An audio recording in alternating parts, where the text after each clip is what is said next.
meeting and welcome to another session where I have the opportunity of meeting one of my mates and one of our suppliers who has been brilliant for us for, Adam, I can't remember how long it's been now. 5 years in March it'll be since we launched. 5 years, and we were with you from the get-go. So it's a brilliant journey. And congratulations to you and congratulations to Steve. It's been really good fun. So if you don't know this gentleman, this is Adam Dale from the fabulous Sourcebreaker. So hi, buddy. I think we have to do that these days. Hello, mate. How you doing? You all right? Yeah, like we haven't been talking for 10 minutes already. So we've been having a lovely catch up, and I think people really appreciate to see where Sourcebreaker has gone. But first things first, how you doing? How's lockdown been for you and the team at Sourcebreaker? Yeah, it's been a challenge. I think lockdown's been a challenge for every single business. But I've been really proud of how the team have actually adapted to it. Some of the loads of fun initiatives we've had, like running clubs, cooking clubs, like Zoom poker nights, all the things that have sort of kept everybody engaged.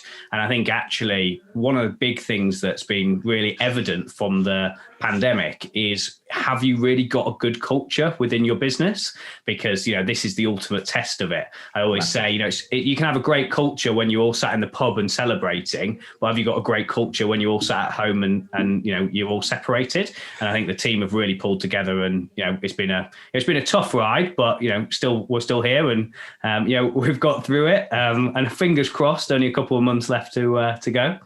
Well, as long as Boris doesn't close us down till summer, because that would really do us all in. I love the fact that your cookery, because we've got Cookery Club tomorrow night with Trevor Pinder. Oh, so nice. It's Pirates of the Orient. So we're doing that. I've got my windswept face from the amount of walking I'm doing. So running is still beyond me. But I can't imagine playing poker. That would be a massive test of culture, because I think, and they're working with pirates, they'd all cheat. Yeah. So I don't think I'd be able to trust anybody. I don't know how you do that. Fellows, so I know there's some new things that you guys are up to at the moment. Could you share that with everyone, just so everyone knows what Sourcebreaker 2021 looks like? Yeah, no worries. So I think the big thing we've been doing over the last 18 months is really enhancing the business development side of the platform. So we're originally known for the candidate search and finding more candidates and building out, the synonyms and things like that. But what we shifted to a couple of years ago is being able to actually surface jobs for the recruiters within the platform. And now we've really built all around that and a whole infrastructure for business development. So there's a few key areas. So first one's funding data. So you can see the latest startups and scale-ups that have just taken on funding. And because we're linking it with the job data, you can actually see the ones that are funded and hiring.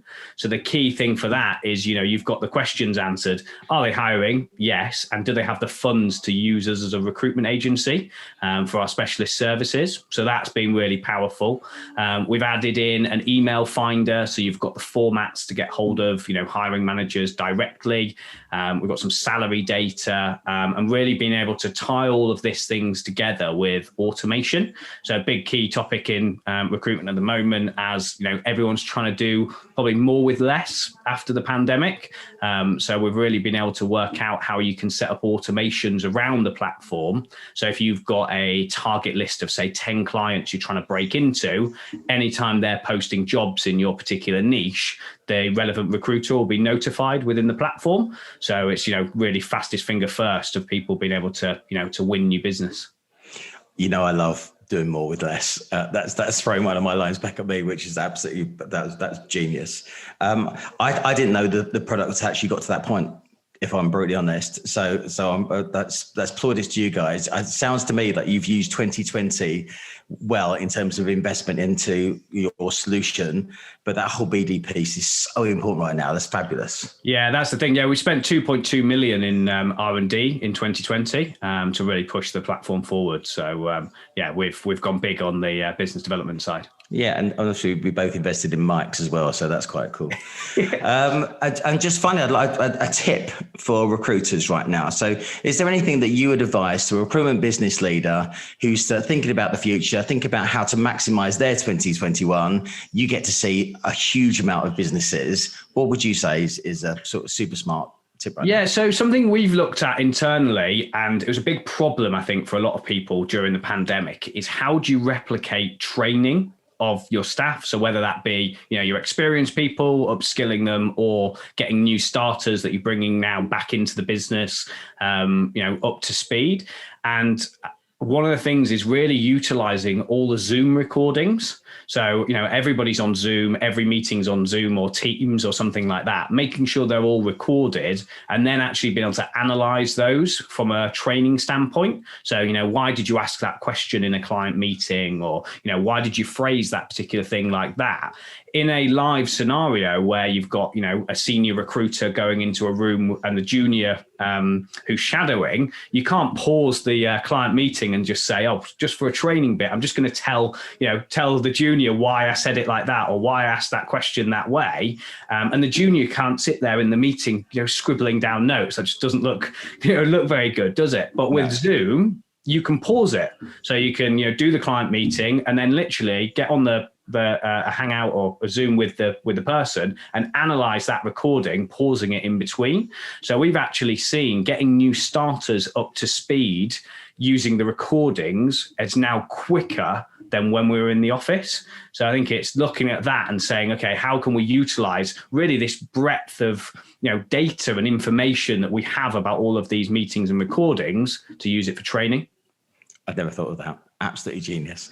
And just finally, mention that Lumi Halo thing, because we're both talking about energy levels. That's genius. Yeah. So I don't know if anyone's heard of like sad lights. So it's all to do with the winter and not getting enough sunlight. Lumi, which is a brand I've loved for years, they have this alarm clock that wakes you up with a light rather than that horrendous sound on your iPhone.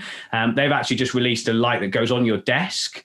And it creates the sun source that's right in front of me here. And one of the key things is it's really stopped that, that 3-4 p.m. slump that you're getting as it goes dark outside.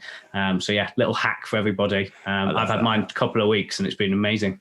I've got a Lumi lamp that wakes me up, but I still can't get it off of the sheep noise. So so it feels like I'm in a field at the moment. So that whole setting thing is beyond me. It's like, wake up, Gary. Adam, thank you very much for coming and sharing that with us. We're a massive fan.